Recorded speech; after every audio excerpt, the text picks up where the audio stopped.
Assalamu alaikum. Walaikum salam. How you doing, brother? Fucking fantastic. Let's get straight into it. Let's go. So, for the first question, a very pertinent one, I think, for the audience and all outsiders, which I believe is the target audience here.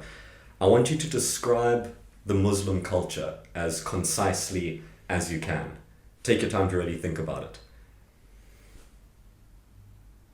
That's a very pertinent question indeed. So I guess the thing that people kind of don't really understand, it's sort of a misconception, is that there's a difference between religion and culture. Mm-hmm. Islam is a religion, meanwhile, in terms of cultures, there's tons of cultures. Mm-hmm. In terms of Islam as a religion, everything is, pretty much streamlined. There's a few minor discrepancies here and there. But in terms of religion, there's massive discrepancies. You have, starting from right going to left, you will have your Southern Asian Muslims are slightly different to your Western Asian Muslims. Western Asian Muslims, sorry. Like your Pakistans, Indias, even those two countries have different types of, cultures relating to Islam. Then you have slightly north of that, Iran, Afghanistan, starting to go towards Iran and Armenia, even slightly more north of that. Again, in all of these countries, there's different cultures that have roots in Islam. Going south of that, forgive my geography, you start getting into the Middle East, and from there you have Saudi, you have your Gulf states, etc., etc. Yeah. Which also have different customs, different religions different customs and different cultural nuances than, say, for example, Yemen, which is also really close to them. Of course. And I understand the cultural differences based on heritage and country, but would you, if there even are there any cultural differences relating to the type of Muslim or the where that Muslim has grown up, or particularly based to the religion? Yeah, I guess so. I mean, every culture takes its root in Islam, but now the thing is that sometimes people end up mixing the two. They end up bringing cultural nuances and start mixing it into religion. Of course. Nuances. So now, while religion may be one thing and culture is another thing, a lot of the time they start getting intertwined. Mm-hmm. And I mean, again, it's a normal thing. As people, we all have our biases. We stick to what's true. We don't really want to change from what we're used to. And so while one faction may say what we do is the truest, the other may say, yeah, but we've also been doing it for this amount of time, but we've also been doing it in the books, and we've also been doing this. Comes down to what they deem as heritage. Exactly. Yeah. What they deem as heritage, what they deem as acceptable. And pretty much it stems from the thought that as people, we don't want to be told that we're wrong. We don't want to be told that our beliefs really aren't true, because that's what we based our entire perception of reality in the world off of. Yeah, if someone tells you that, it can feel like a personal attack. Exactly. And it can go even deeper than personal, because it's challenging your fundamental belief structure. Exactly. And as I said, like, the second you start challenging beliefs, you start getting into hectic arguments and really big fights over, nuances and differences between culture and religion. Mm-hmm. So again, it is a very, very, I guess, diverse melting pot of completely different yet inherently rooted within the same beliefs, or different cultures rooted within the same beliefs. So just to then, the one steadfast similarity would then be the text of the Quran. That is unchanged across all the continents. Yeah. Is that true? Yeah. Throughout most of the time, the Quran really hasn't been changed. I mean, I think I was reading an article where they found a Quran dated back to about 800, 900 years ago in normal times, not going to the Islamic calendar. And again, they compared it side to side with the Quran that we have right now. And again, very, very similar. Obviously, there's different, methods of writing Arabic. There's obviously different, ways of putting things through. Because again, Arabic is a very vocal language. There's a lot of letters that sound really similar, but completely different letters and have completely different meanings. And I definitely want to get into that later, the whole idea of not only just reading it, but singing it and the length of the syllables, especially in prayer. Save that thought for later, I want to get back into that. Sure, 100%. But, back to what I was saying. lost my train of thought here, sorry. No worries, the Quran being the bedrock of everything. Quran being the bedrock. Again, like, compared side to side with one that was dated back 800 years, very similar. Very small discrepancies and very tiny differences, but at the core, they're pretty much the same thing. You know, it's not really changed, and it's what's respected throughout all of Islam. You know, it is the baseline for everything. Yes, and that's something very pertinent that annoyed me about the Christian religion. I can only talk from experience about the Christian because I was raised Christian, baptized, went to a Catholic school, but slowly as I got older, I diverged from believing it wholeheartedly, let's say. I still believe I'm spiritual and I don't believe I'm a heathen, but I would have to use the word atheist for lack of a better term. But that's something that deeply annoyed me, especially as a child, getting into wanting to know more and always asking questions. And I had amazing discussions with my religious education teacher at the time, poking holes in the theory and asking, okay, if this is supposed to be the bedrock of the Christian religion, why has it been altered so many times? And the answer I got was to adapt with the times and to fit modern people in their modern problems and give them modern solutions. And I said, well, okay, but how do we know that there is no agenda being pushed into that? Because surely now you are detracting from what it's supposed to be, which is the original written word of God. True. That is a very interesting point. Yeah, and that's something that actually first drew me to the Quran, as I read the English translation, and the more I read into it, you have to apply yourself a lot more. It doesn't give you as many modern solutions. You have to extrapolate a lot more. You have to understand, you have to reread, and I can't even imagine, I believe half of it was lost on me because I only read the English translation. And that's something we'll get into more talking about Quranic Arabic. But yeah, I believe that really did frustrate me as a child. Yeah, what you're saying. And that kind of propelled me into looking for alternatives. Yeah.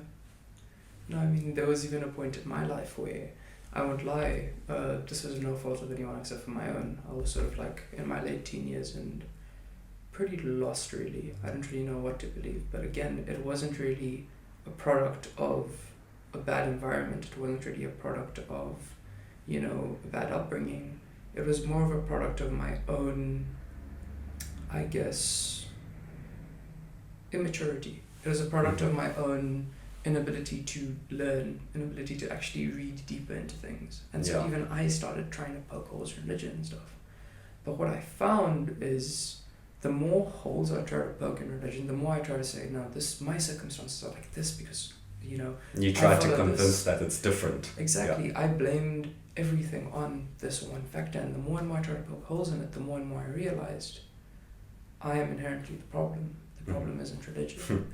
And the more people that I went to, scholars I spoke to, research I did on it, even though it may be older, it's still very applicable to what we have in the modern day. And that's a really interesting thing. When you're translating from Arabic to English, there's so many different words in Arabic that don't have a translation in English. You can only come up with some sort of rough idea of what they are. But again, you do lose a little bit of the depth. I can imagine you would lose a lot of the similes, the metaphors, the double meanings attached. And that's the thing, there's also big arguments between scholars because there's different interpretations of different things just because of how diverse the meanings of the words in Arabic can be, I have to say. So, relating it back to your main point, it is something that it hasn't been changed. And it's so heavily frowned upon for anybody to make an alteration, even if they miss out a specific part of the Quran. Looked at it's not welcomed at all. Everybody says you have to keep it exactly how it is.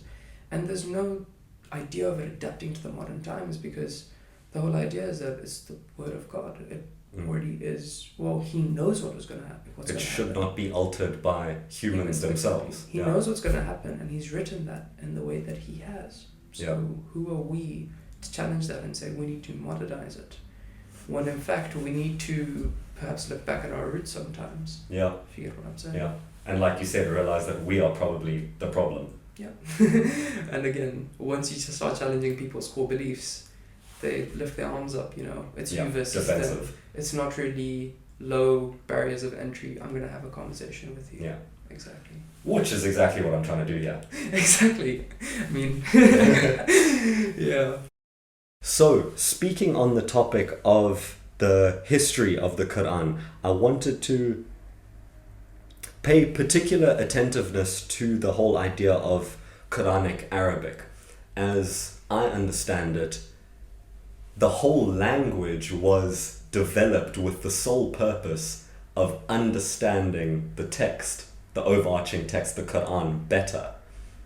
And I also want you to touch upon in your explanation the differences between standard Arabic and Quranic Arabic, if you can, Sure. and then also the, what is it called when the vocals are extended, or how long you have to hold That's a pause, in or Quranic Arabic. that is correct. Yeah. Okay, yes. So pretty much the way it goes is, I mean, Quranic Arabic is like the most pure form of Arabic that you can get. Mhm. It's like when you're speaking, or you can't even really compare to English literature, because English literature again doesn't tell you how to read the text. That's up to the interpretation of the viewer.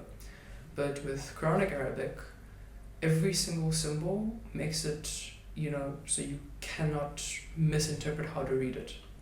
There's a very specific way to read it, and there's like sort of punctuation marks, that's the best way I can put it, that tell you how long you need to hold a syllable, how long you need to hold a consonant. And there's so many of these. Like, people study the Quran for years and sometimes even still miss them, you know, these actual like punctuation rules. And really, it's fairly in depth. You can go into so many levels of depth on it, just teaching you how to recite, how to read exactly as it was intended. And now, the thing about modern Arabic is that it loses a lot of that. There's no real depth and definition of it. If you look at the two, modern Arabic looks really similar because most of what you're saying is carried by context. Most of what you're saying is carried by the situation that you're speaking in. Meanwhile, Quranic Arabic has a very set, specific situation that is being described. And that way, the tonality with which you speak, the length of which you hold your consonants and vowels is different. It is more complex in that way. And then, going back to a bit of the history we touched on a lot, what, for outsiders, what would you then frame as the most pivotal points if you had to choose one or two from the stories that are in the Quran? Because obviously the counterpart to this would then be the Christian Bible, and that would obviously be the death and then the resurrection. And I do believe that's a very pivotal distinction between the Quran and the Christian Bible, is the resurrection, I believe, is a very pertinent topic. Yeah. Yeah, no, I mean, in Islam, we have like a different view of what happens. But now, pretty much when it comes to the history of Islam, there's so many pertinent events. Again, my Islamic history isn't the strongest. I can't really speak and, you know, speak from truth. No, and that's fine. I'm also not here to chastise you for it. Exactly. It's interesting to get your interpretation with the knowledge that you already have. True. Well, again, there's so many things. Islam isn't a religion that was sort of like revealed on the spot. It wasn't really an ordeal of one person's lifetime. It's something that came over time through multiple prophets, and sort of the prophet that is the most beloved to us is the last prophet, the Prophet Muhammad sallallahu alaihi wasallam, like the final messenger, the last messenger.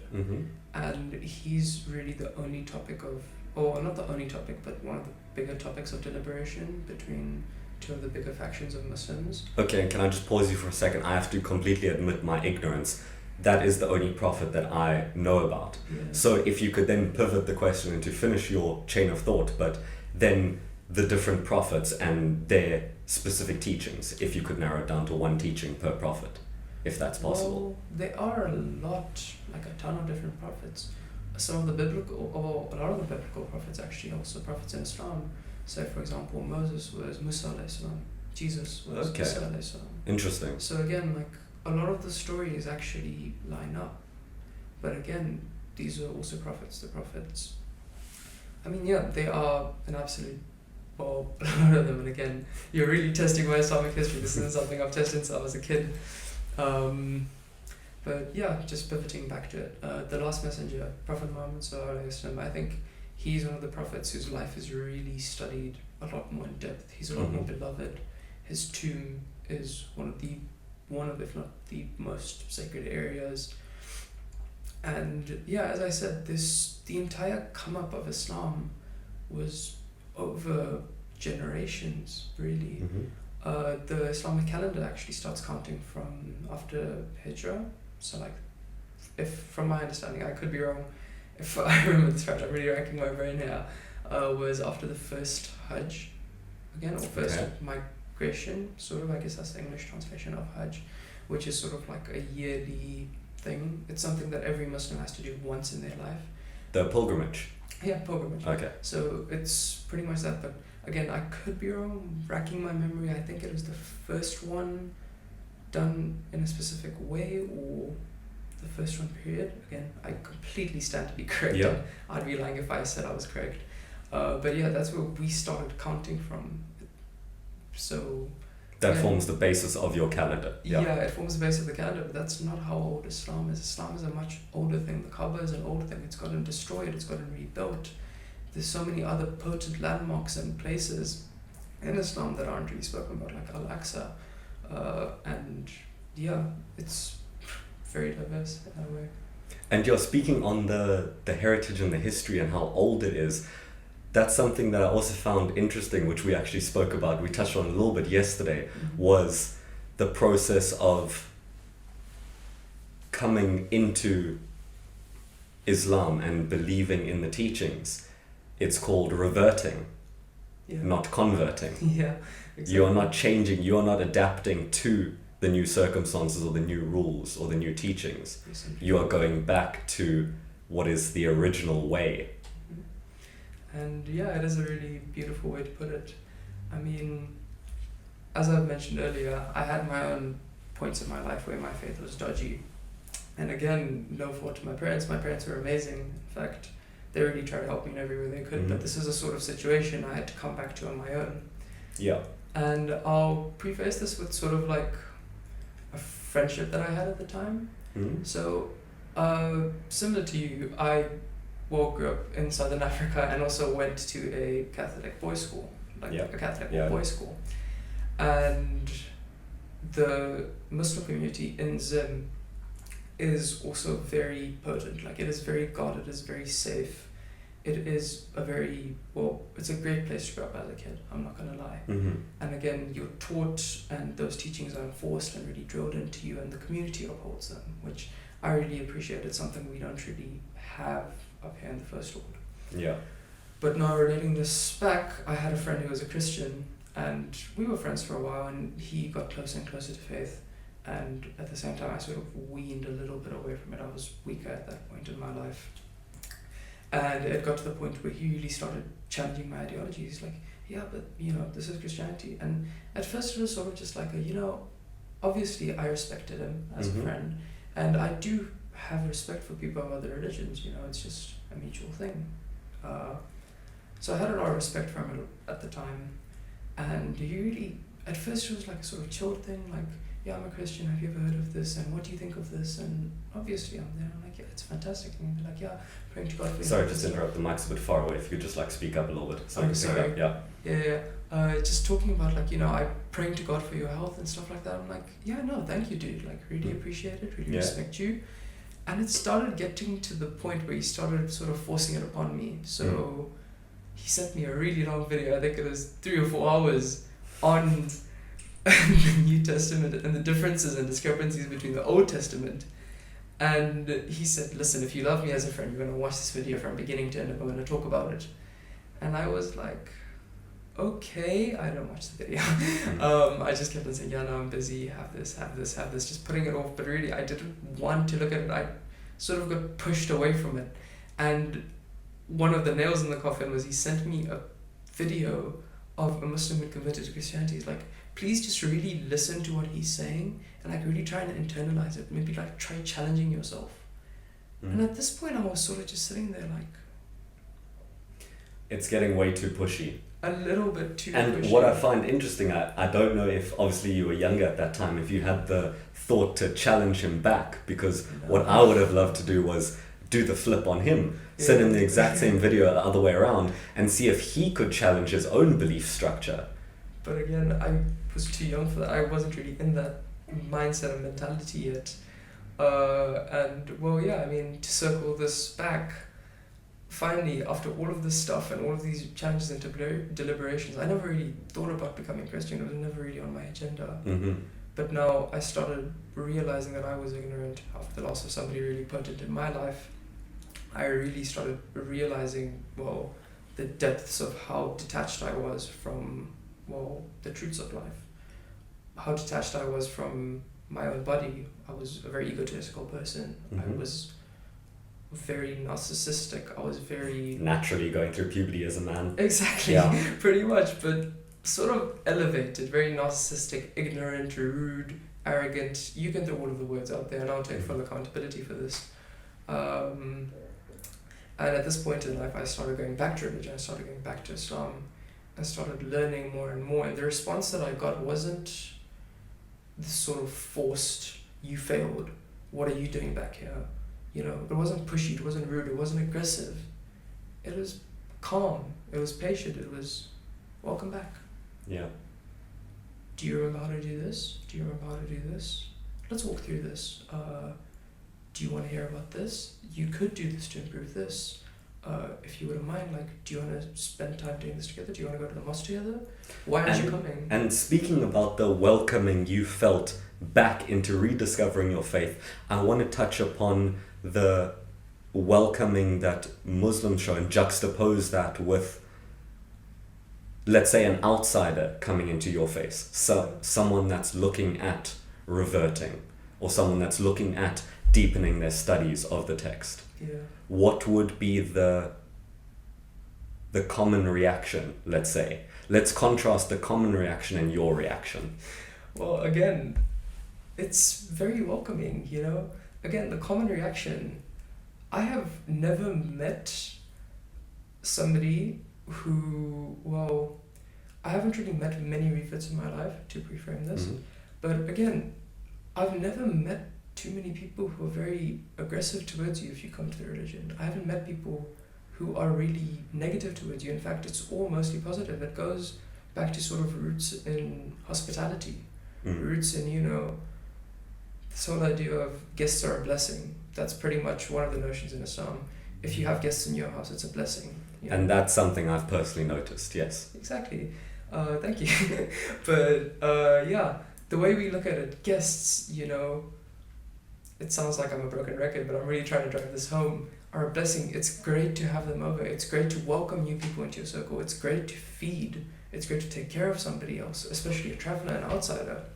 And so in that way, the reversion process, as we discussed, is really simple and it's very welcoming towards outsiders. Obviously, I'm saying this as a Muslim. I do have my biases. Of course. I'm not speaking for every scenario.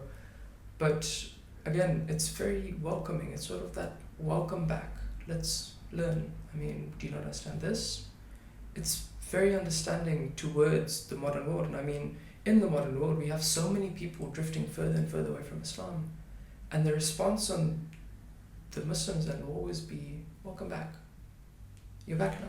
But I think that is not just a problem native to Islam. I believe it's religion as a whole at the current time period that we find ourselves in. But in opposition to that, I do believe Islam is still the fastest growing religion. Taken into account, if all the religions are decreasing at a global level, Islam is holding on to the most, which I think also could be a reflection of a multifactorial analysis, but the hospitality being one and the welcomingness back into being another. Yeah, very true.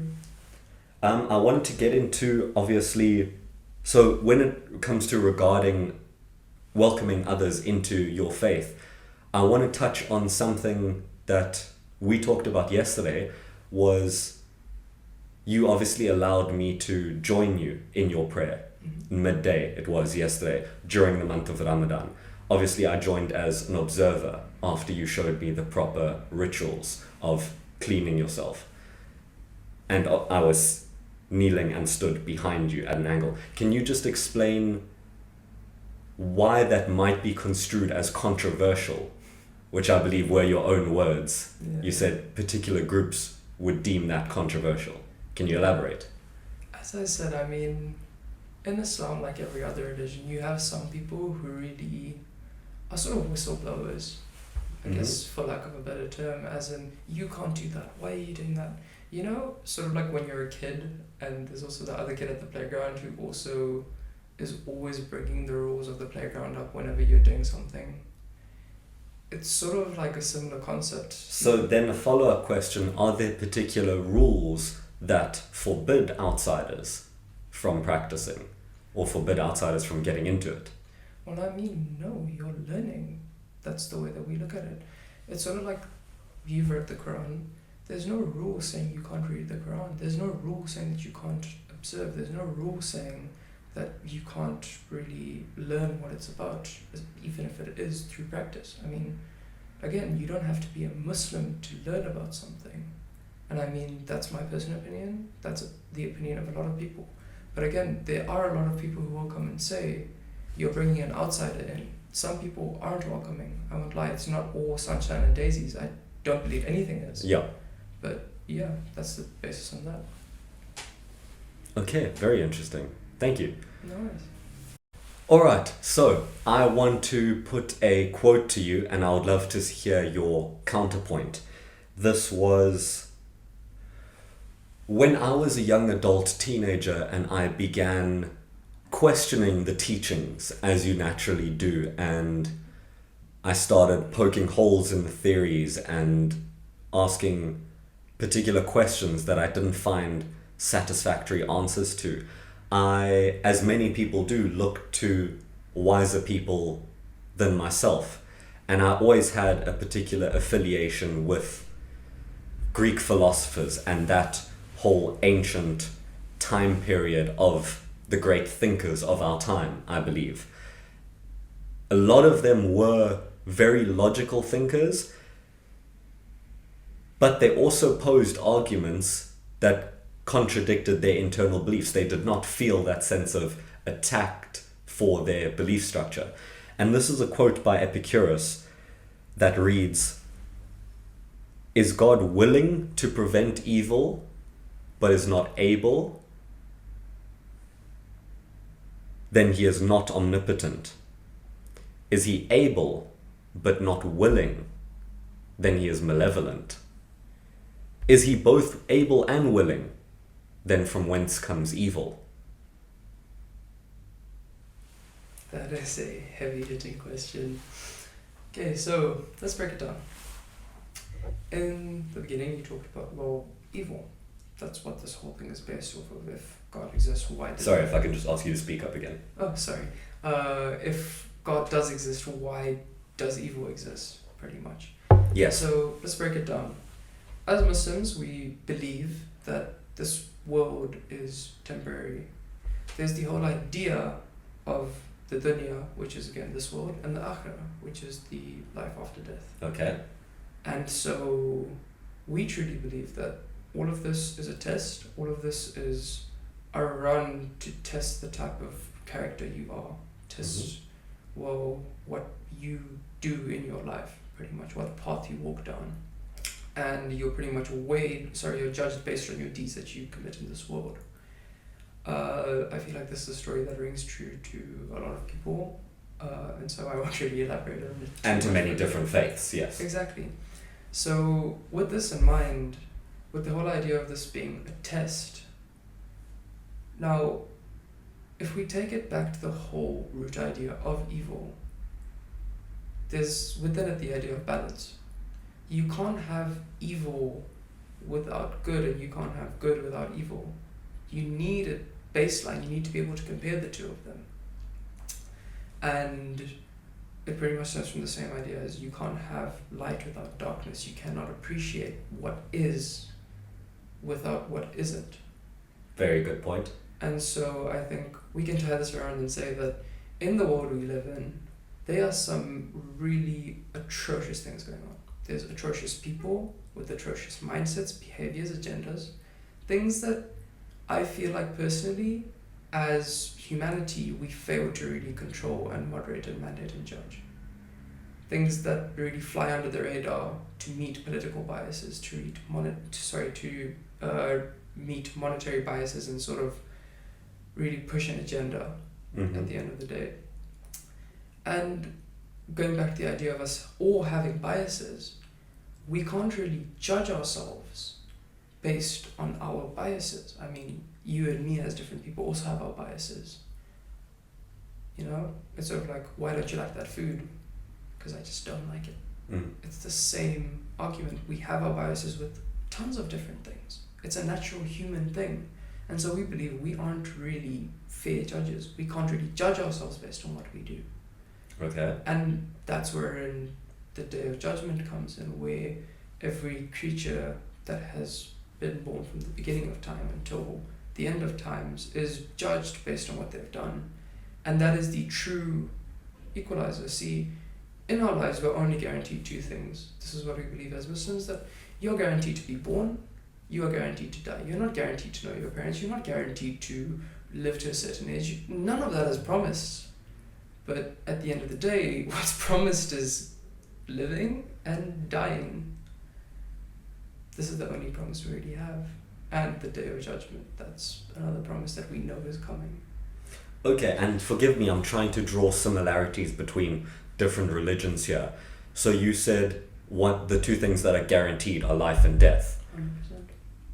So is life always guaranteed? What would then, there's no viewpoint, anything in relation to reincarnation or previous lives or an overarching interconnectedness of everything, of energy, so to say, before you are born? I mean, I guess I'm personally somebody... See, now there's a difference between complete spirituality and religion. Mm-hmm. I'm somebody who believes in underlying energies. I mean, think about it, the gut feeling. Have you ever had a conversation with somebody and you just know that something is not right within this person? Mm-hmm. I've personally had an experience where I met somebody for the first time, had a horrible gut feeling about them. This is not going to go well. This person has a different motive. They have a different agenda. And sure, I didn't prove it in days, weeks, months, even years. But about 5 or 6 years down the line, I found out that they were, somebody who manipulated other people. Somebody who really turned the tides to make himself look like the best in every single situation. Somebody who's not very honest. Yeah. Somebody, again, a very manipulative person that you can just tell from the gut sometimes. Mm-hmm. It's the same thing like the instinct of a mother, you know? I think we can both relate to this. When you're feeling sad, even if it's over the phone, even if it's over a message... It's funny how that works. You'll randomly get a phone call from your mother. Exactly.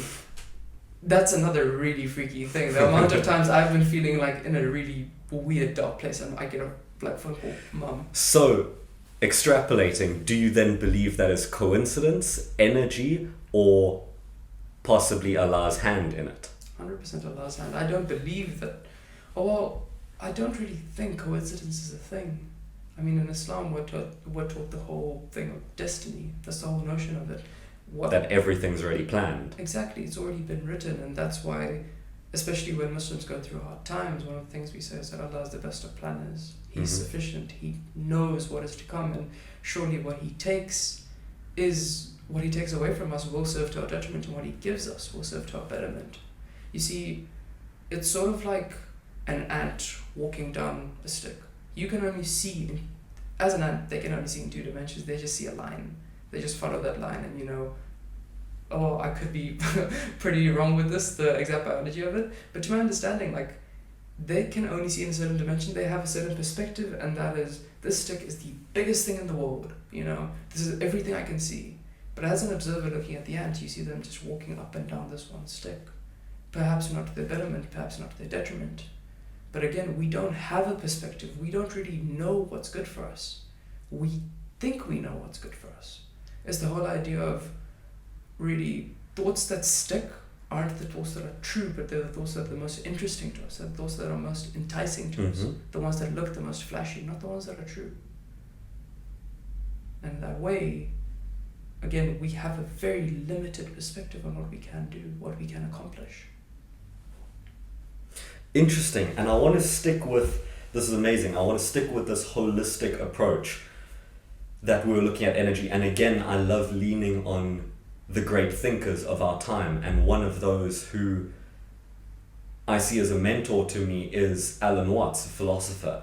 Now he, similar to what you were saying about there cannot be evil and be no good in the world as your counter argument, he also argued that you can never have the convex without the concave. You cannot have the one without the inverse, without the equal. Newton's law. Exactly. Another quote that I always have at the top of my mind from Alan Watts is this holistic approach, because he believed a lot in the school of Taoism, which is the teachings of the ancient Near East. It's an ancient Chinese way of being, so to say. It believes in the interconnectedness of anything, an energy, if you will, inanimate and animate. And he said,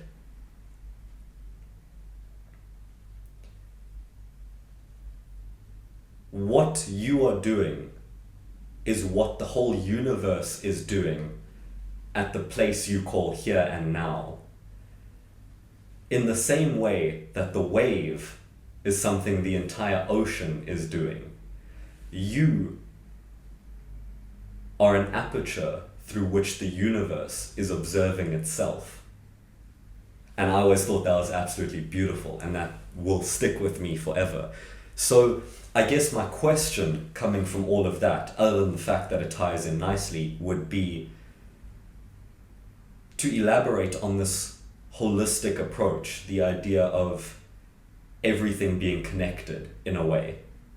If you can answer that from a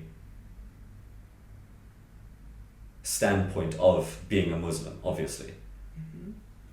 Well, I mean, at the end of the day, we have the belief that, okay, well, it's sort of just simple logic. If he's the creator, what stops him from modifying? What stops him from changing? What stops him from connecting? Mm-hmm. What stops him from doing what we call, or what stops him from creating what we call circumstance? But in reality, it's all just a bigger plan. Again, back to the notion of the ant climbing the stick, we have no idea. We don't have a perspective on what we're looking at. And so, I guess, in that way, it is a really fantastic quote. I mean, if you look at it all as one being, one creation, in a way we are observing ourselves. Mm. But at the baseline, I believe that, well, and it is an inherently Muslim belief that his hand is in everything, and that doesn't mean be a hippie. That doesn't mean go out and if you see wind, it means you should marry this person. No, not at all. I mean, that's natural conditions. The signs will come when they come, and not in the way that you expect them to come most of the time. I mean, I have a funny example of this. In the time when I was pretty far from religion, I was feeling really down. I had a pretty big problem in my life, and I didn't really want to talk to my parents about it too much. Mm-hmm. They had their stresses, and obviously as a younger man you have the notion of, I sort of need to start internalizing my problems and pain. I sort of need to start dealing with it. I can't always run to mom and dad for it. So I'm in the mosque praying, going late into the evening. It's funny, I actually got kind of kicked out because they had to close. So this is about like 9:30, getting on to 10 p.m. And at this point in time, like I told my parents, like I'll be staying a bit longer, like as usual, like throughout this week I'll be staying a bit longer, just reading up and learning at the mosque after prayers and stuff. And they were like, yeah, no, perfectly cool. And usually they just go to bed. Like I'd come home, let myself into the house, go probably grab like a late night snack, go to bed after that. And I walk into the house and my mum is just sitting in the kitchen. Or she's like on the kitchen, leaning on the kitchen counter, and she's like, You know, I have the feeling that something isn't really working right now. I don't know. Something's off. And again, like, I hadn't shown any face as to anything that was going on. All that I said is that I'm going to the mosque a little bit longer this week because, you know, prayers are sort of later. At the time, prayers were like 8:45. So inherently kind of made sense in my head. Yeah. But now again, never a normal thing for her to do. First time she's done this in a long time, and she's just sitting on the couch and she's like, you know, there's this point in my life, and she told me a story that related exactly to the adversity I was talking about. Because I remember I was asking for guidance. Please guide me, show me some way through. I come home and my own mother is telling me her recounting a very, very similar experience, almost to the T of what happened to me. And she's just talking me through her thought process and what she wished she would have done, and, you know, her thoughts on the whole situation of what she did. And she said, well, I just thought I'd tell you that story. And after that she went to bed. And I'm sort of just sitting there like, okay.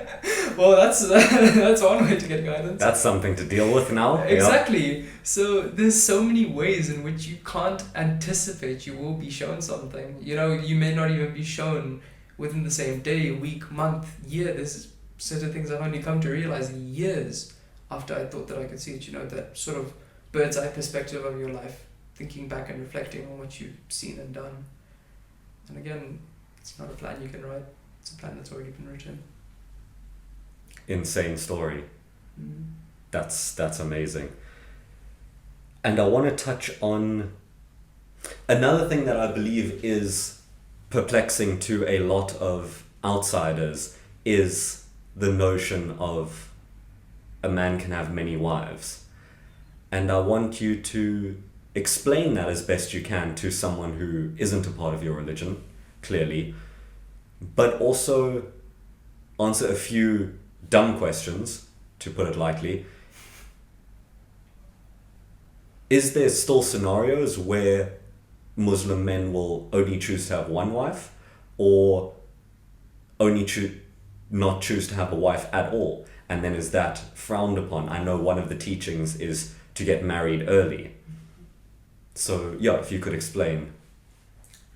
Again, there's a difference between rules and teachings, and sort of, you know, things that are permissible, things that have a sort of inherent purpose.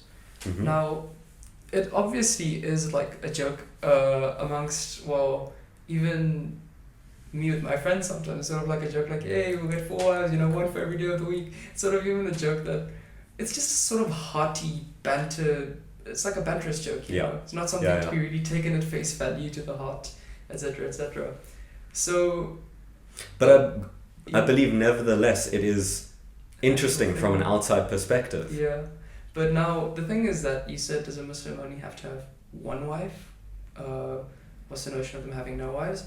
So, you know, as I said, there is rules and this sort of guidance.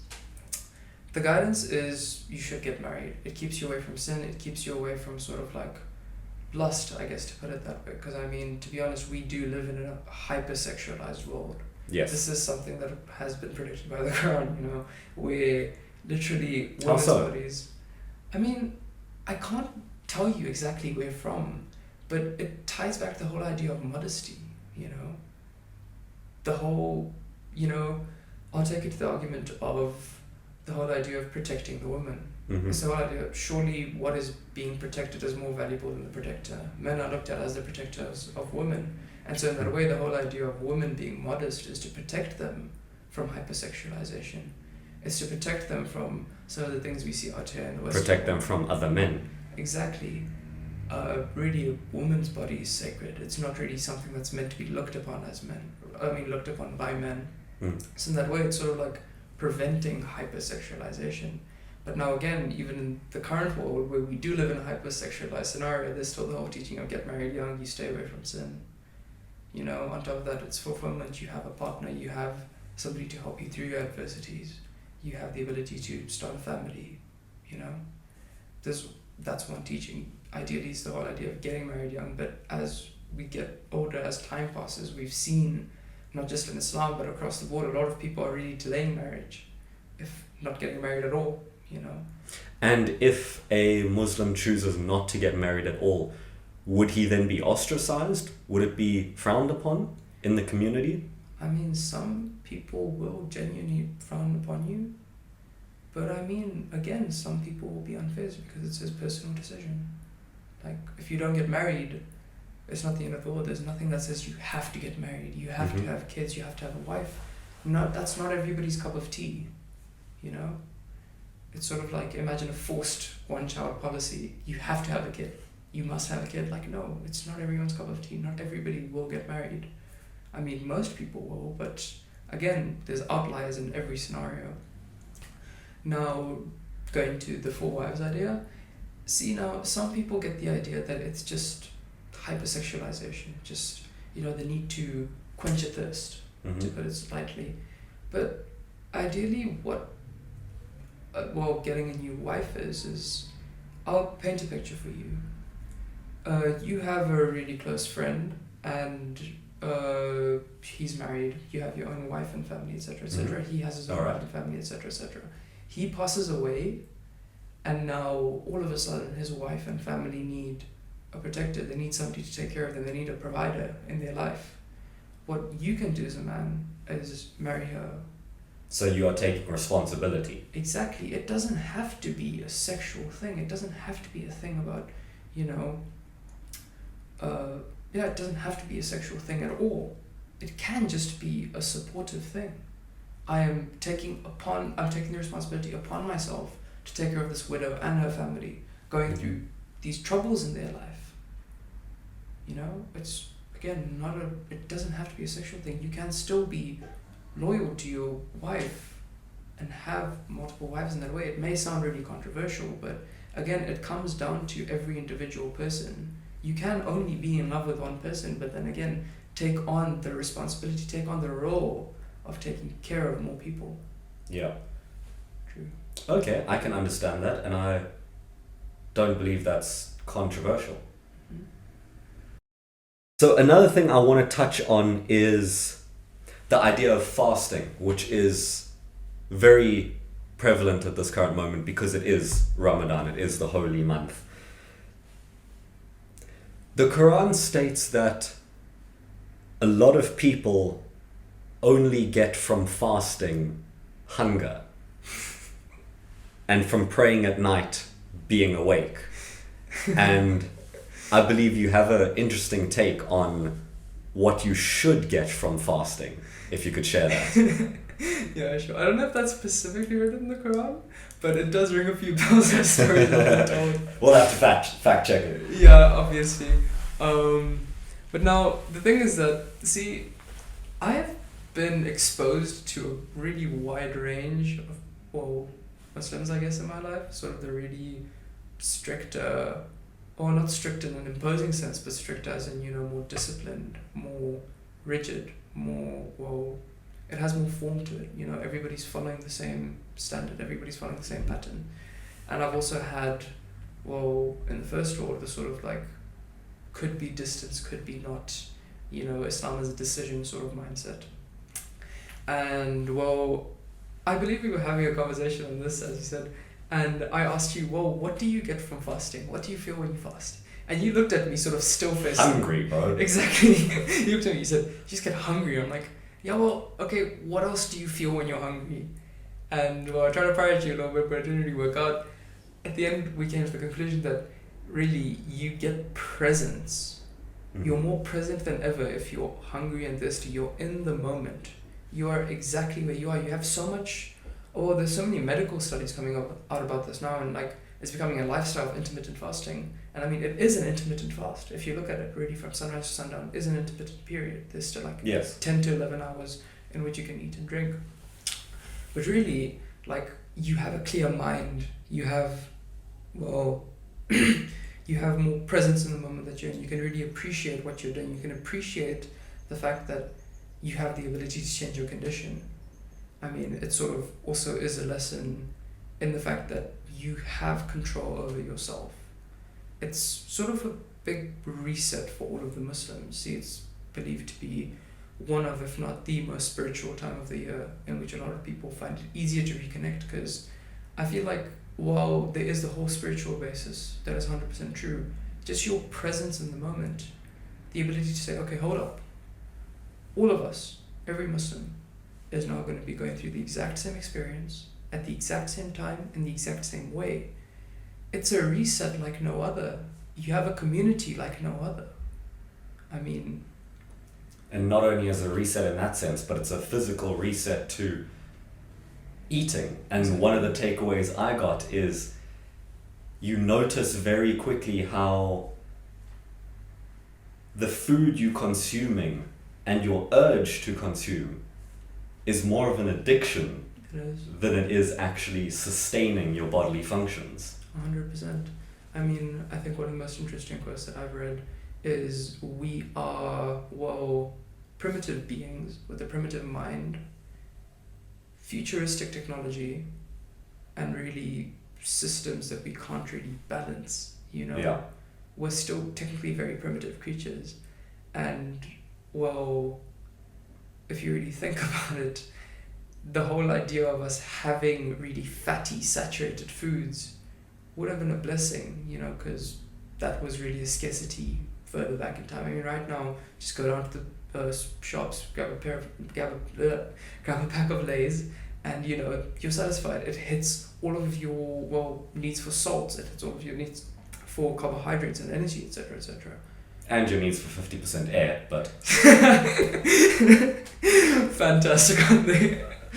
But yeah, anyways, it's like a big reset to what you perceive. I mean, you're going through this whole day's fast. At the end of it, you're breaking it with really whole food. A full meal, you're breaking it with like dates fruits. and water. Exactly, fruits, dates, water, a hot meal. It's, you know, clean food. I guess different cultures have different foods, and I mean, everything's okay in moderation, in my opinion. I mean, well, not everything, there's limits to certain things, but most things are good in moderation. Yeah. Excess of anything is horrible. And that applies to food too. But really, like, even unhealthy foods, like, it's okay to have some once in a while. And again, you're eating clean, living clean, in a clean environment, clean mindset. You know, it is just a very wholesome month, I guess, to put it simply. And actually touching on cleaning, that was something that I experienced during the cleansing ritual before prayer, is the idea of washing 3 times, going from your hands to your face to behind your ears, your neck, your feet. And that made me think a lot about the idea of the number 3 and how relevant it is and its importance in the Islamic teachings, because I know that the number 3 also symbolizes the third eye, particularly in Buddhist and Hinduism particularly, and it's that whole idea of the third eye making also a trinity, making a triangle, and that being the symbol of enlightenment which you can attain then through meditation in those particular faiths. And in Christianity also you have the idea of the Holy Trinity, the Father, the Son, and the Holy Spirit. What is the relevance of the number 3 and or triangles and trinities? Well, I guess triangles and trinities, don't really have too many of them, to be completely honest. But the number 3 has a lot of significance. See, now, I would be completely lying to you if I said I knew exactly why. But this is one of those nuances where it's something that I've been raised to do since I was a kid. I cannot tell you a point in my life where my parents did not drill the number 3 into me. When you do something 3 times, and a lot of things in Islam are in 3s, 33s. If you don't do what I tell you, you'll get a smack in 3 seconds. Is that counting as well? That is actually very relevant, bringing back fond childhood memories. It is what it is. It is what it is. But yeah, just the number 3s in everything that you do. You do everything with your right hand, you do everything in 3s. And if not 3, some of the prayers we pray are counting in 33s. If not 3s, then it's 2s and 4s. You know, it's always there's a lot of patterns, it's very cyclical in that way. And again, like, as you said in the cleaning ritual, threes. It's sort of just one of those things that I've been programmed to do since I was a kid. Again, I can't justify it. I can't say it came from this place or, this is the inherent meaning behind it. I'm not too well researched in that. It's sort of one of those things that you just do subconsciously at this rate. Yeah. It's sort of like, imagine if I told you, or imagine if I asked you like, okay, well, why do you button your shirt up? It's the same notion of, well, it's just how I do things. I button my shirt up because I need to wear my shirt. Okay, well, I do things 3 times because that's just the way that I do them. So you haven't really looked at it any deeper of the particular reasons why the number 3 is powerful? I'm sure in my youth it was explained to me, but this was many years ago. As are many things. Yeah. Okay, fair enough. That's something then we'll both look into. The 2 more points I want to touch on before we end off. I want to get your take on, as a Muslim man, on the whole movement, let's say, of LGBT.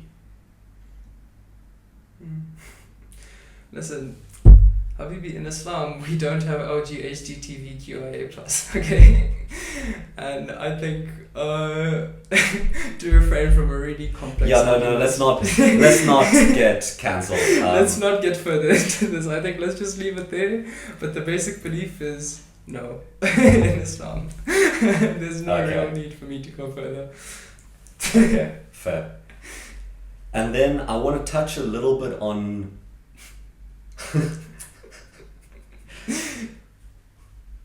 the younger generation, so our generation of people, and what you believe would be the best takeaways from your religion, maybe from this conversation, maybe from what you've learned, because you've also had a very interesting experience growing up in sub-Saharan Africa, in Zim, moving to Germany, here where we currently are. Yeah, maybe just give a little bit of advice, I would say. Well, I guess lessons that I wish I learned earlier were humility really trumps everything. At the end of the day, if you're going to be one thing, be humble. Through humility, you can unlock so many things. The bigger of a person that you think you are, the smaller of a person you end up becoming. And really, I think one of my mentors is Muhammad Ali, and I think he said it beautifully. At the end of the day, a man is his heart. See, a loving, merciful heart creates a loving, merciful man. A really, evil heart, a dark heart creates a dark man. Regardless to man's title, regardless to man's wealth, if the heart is not great, then he shall not be great. And do you believe there is a sense of power that comes from humility? Because something I always noticed in Muhammad Ali, in people in the UFC, particularly Muslims, they would obviously give all glory to God, first of all, but they would always be the calmest amongst the pressures, the physical confrontation that they were about to be put in. And people outside view that as scary, as powerful. Do you believe that also stems from humility? 100%. I mean, I think he said it, I think Muhammad Ali once again said it really well. I don't really fear a man, I fear the Creator.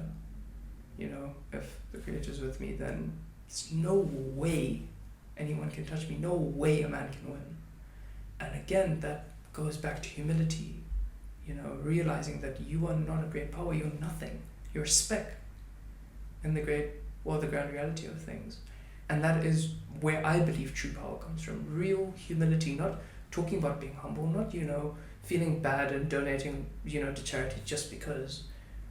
But humility isn't donating to charity. Humility isn't, downgrading yourself and coming across as weak. Humility is, number one, vulnerability when it calls for it. You see, as a man, we're sort of all taught that you have to be really firm, you have to be stern, you have to stand up, you have to be the man of the house. And while you do need to be able to stand your ground, while your job is being a protector, and your job is being a leader, I believe, you're not a dictator. You're not in charge, but in my opinion, leading is leading from the back. You're leading through service, you're leading through humility, you're leading through presence. See, you don't have to be a loud person to have, you don't need to be a loud person to turn heads when you walk into a room. Yeah. I think that's something that you also have a very strong belief of. Definitely. And again, it's the same thing, like being humble, being polite, being a gentleman is what real manhood is. Real strength is in patience. Real strength is not in how much you can bench press. Real strength is not in the strength of your voice and how quickly you can make other people shut up and how you can argue and deliberate with people. Real strength lies in patience. Real strength lies in humility. Real strength lies in vulnerability when it calls for it. The ability to talk about things, the ability to communicate, and above all, to listen. A lot of people, they really get into conversation and they are not in the conversation to talk. They're in the conversation waiting to reply. They're not in the conversation to listen. Exactly. There's a very big difference between listening and waiting to reply. And that's what some people don't realize. You put up your barriers, you're sort of in a fight where you think, I need to defend my ideologies, I need to defend myself because, I can't be wrong. This is my opinion. I find it very interesting when you think about it logically. There is nothing to be learned by just regurgitating what you already know. Exactly. Real learning is challenging your beliefs, being able to take a bird's eye view again and try and really think, why is this the way that it is? And the world is going to produce waves. This is a quote said by Virgil. The world's going to make waves. You either surf or you sink. Yeah. If you want to sink, you stick to exactly, it doesn't mean that you deviate from your beliefs. No, you should be able to challenge them. You should be able to really take up things that challenge the way you look at things, and through that reinforce your beliefs. So for example, I thought that it was this way, but through being challenged, I learned the truth about it, and through that, I'm more experienced. I know more about what I'm talking about. Again, if you don't challenge yourself, if you don't get into conversations like the very one we're having right now, you stay in the same place, and that's complacency. See, as a man, you shouldn't be scared of staying in the same place. And that's the antithesis to growth. Exactly. As a man, it's okay to be stagnant once in a while, but the whole idea is don't move backwards. Yeah. You should always be looking for a way to grow. See, the more you live in discomfort, the less comfortable that you are. It's in those periods of your life that you're having the most growth. And being a man, as I said, it's humility, it's courage, it's empathy, it's patience. It's not really what people chalk it out to be. And some people will say, oh, you're quiet. That's toxic masculinity. And I absolutely hate that term. Again, I was listening to the Where Is My Man podcast by Now President, and he goes into a whole tangent about this, how the term toxic masculinity is destroying the youth. It's a self-fulfilling prophecy. You go and you tell a kid he's a toxic male. He's going to go and say, I'm not toxic, I'm just trying to be the person that I am. And now he has resentment towards the world. He projects that resentment onto the world, and he becomes a toxic man. Yeah. And the process rinses and repeats and repeats. It's the same with young men. They are told that they are the product of the patriarchy and that everything comes easy to them. And then by extension, they look at the world and see, well, why should I work for anything that's worth attaining? Why should I put in the effort? Exactly. When anything I do, the blood, sweat and tears I put in is going to be chalked up to the patriarchy. Exactly. And it's not going to garner the respect that it should. Exactly. And that's the sad thing, is that, I read a quote once that the only things that are loved unconditionally are women, children and pets. Yep. As a man, your only value is what you bring to the table. And really, it rings true. There's no unconditional love for a man. You have to bring something to the table. And if you don't provide to the table, you don't have courage, you don't have humility, you can't take that step up as a man. And by taking a step up again, I don't mean enforcing yourself. I don't mean being overbearing. I mean taking the step up in the way that you understand, you choose to listen, you choose to learn. It's the most beneficial thing you can do. Yeah, definitely. And I want to end off with a couple statistics that I found absolutely insane about our generation. And I just wanted to say, if anyone has made it to this point in this speech, Crazy. consider yourself among the top 1%.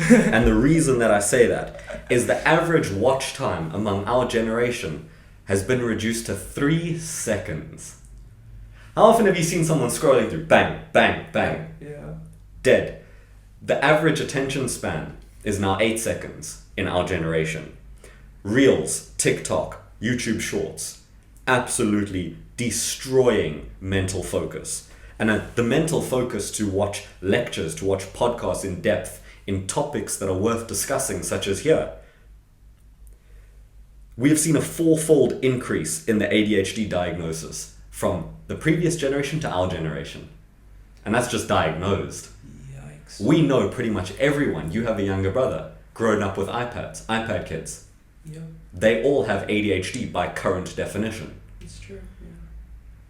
So my advice, I want to go through, and you can chime in as well, is how you can combat this, how you can grow, how you can see that character growth, become the best version of yourself.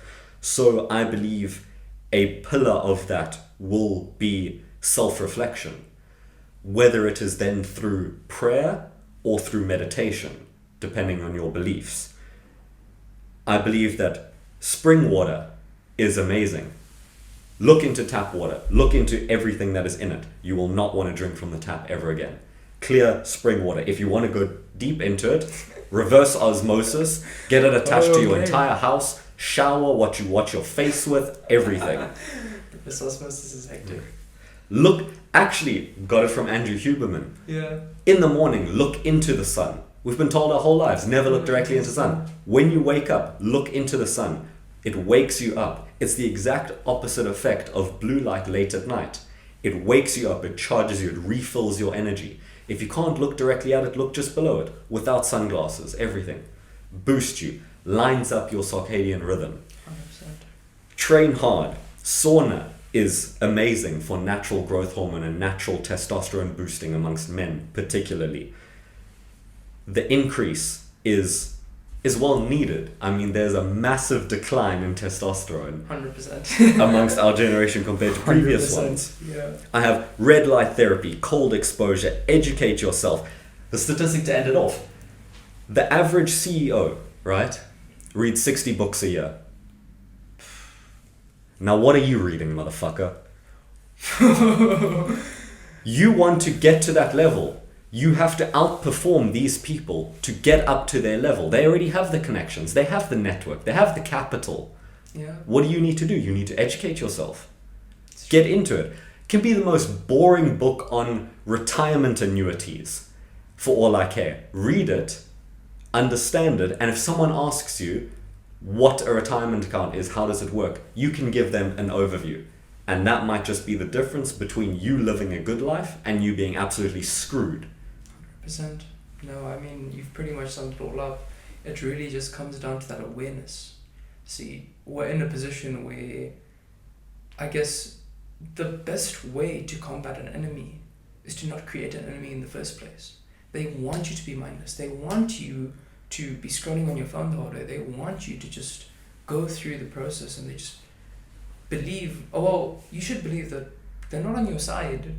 Your Instafeed is there to combat you. I mean, when the CEO of Netflix was asked what his biggest rival was, he didn't say YouTube, he didn't say like Amazon Prime or anything of the sort. He said sleep.